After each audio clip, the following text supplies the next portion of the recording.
میشه که همین بیرنگان کمک در دستتان بگیرین و بلند میگیرین که اگر رسانه‌ها یا کسایی که خبر نشر میکنن از چیز بگیرن در دستتان باشه. بسیار تشکر.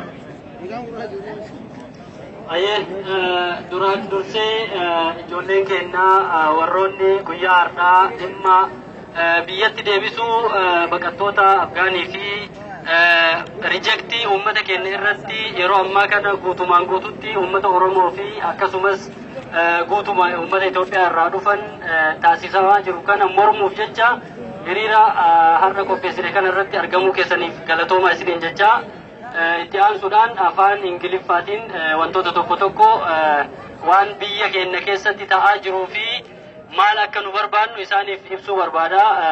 Yaa nu duuka bu'aa isiniin jenna. Okay, first of all, I would like to thank all of you here to protest against Afghan refugee deportation and the mass rejects going on for the case of refugees from Oromia as well as all Ethiopians. بسم الله الرحمن الرحیم. در قدم اول تشکر میکنیم از شما که در این برنامه اشتراک کردین.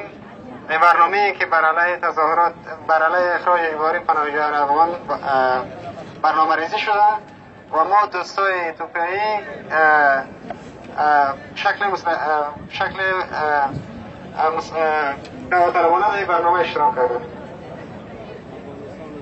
And next, I would like to say a bit about an ongoing human rights violation on Oromo people as well as all Ethiopians by Ethiopian government. در قدم اول میخوایم بگویم که حقوق بشری که در اتوپیا و بالای مردم اتوپیایی تحمیل میشه چی است؟ Oromo is the largest ethnic group in Ethiopia with a population number of over 40 million of Ethiopian 99 million people. اورومو بزرگترین گروه انسان هستند در اتوپیا. از تعداد مجموعی 99 میلیون نفوسی که دارند 40 میلیونش اورومو تشکیل میدن. Oromo people have been oppressed by a conservative Ethiopian government which is characterized by dictatorship in that countries.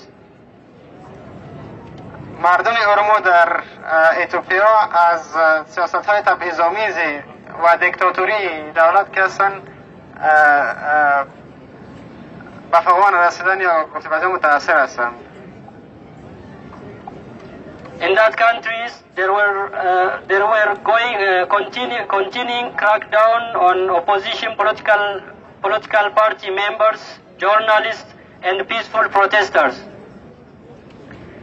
در این کشور سرکوب‌ها بسیار زیاد جریان داشته میباشه و ژورنالیست ها و کسایی که تظاهرات میکنن، مسئولین و فعالین مدنی همهشون کسان تحت تعقیب قرار میگیرن. Recently, from November 2015, an unknown number of Oromo students continued to be detained, many of them without charge, and over 2,000 have been killed by Ethiopian government security force, live shooting against the peaceful protesters. از نوامبر 2015 به این طرف مسئولین و فعالین اتوپیایی که هستند تحت تعقیب قرار میگیرند و بدون که ملت مهاجی و به تعداد مجموعی 2000 نفر در این گرد حمایه ها در این تظاهرات مسدس‌آمیز کشته شدند.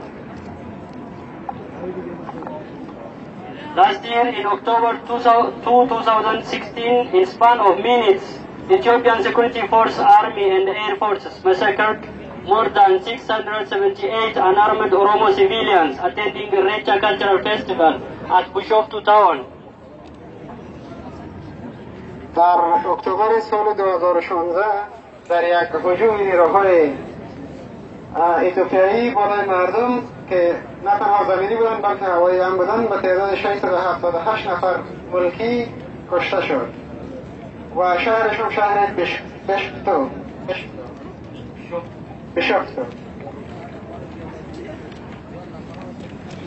And this was a planned part of an ongoing genocide by Ethiopian government on Oromo people. وی کشتار دست جمعی است که از طرف دولت کنونی اتوپیا بالای مردم تحمیل می شود. The killing and the mass arrest of Oromo peoples are still ongoing. Oromo mothers and students are being kidnapped and transferred to unknown location and brutally raped by Ethiopian government security force. این کشتارها و این بازداشت ها ادامه داشته می باشد. فعالین و مؤثرین که فعال هستند اونا از طرف نیروهای خاص اتوپیایی دستگیر می شوند و به جاهای نامعلوم انتقال داده می شوند.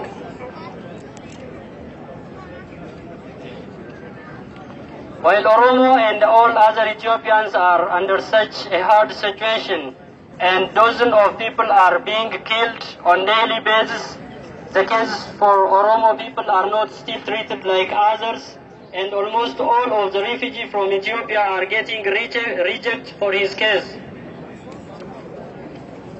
هرچند وضعیت سیاسی اتوپیا در این حالت هست و کشور دست جمعی و کشور وجود داشته می باشد، باز هم تقاضای پناهندگی مردمی که از اروپا از اتوپیا میان متاسفانه رد می شود.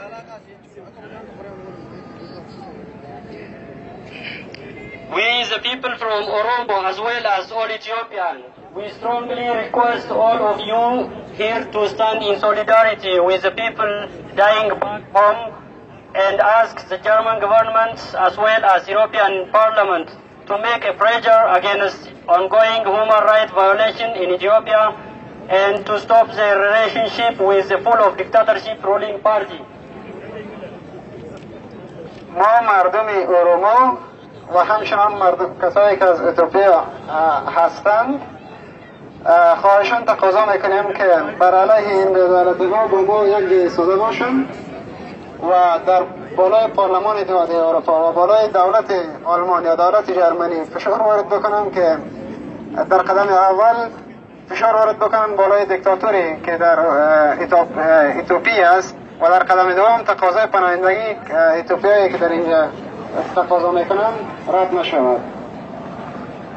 And at the end, I would like to ask you, all of you here, to show your solidarity with the people dying in back home by showing your hands, crossing your hand over your head for the moments and remembering the people die in Ethiopia.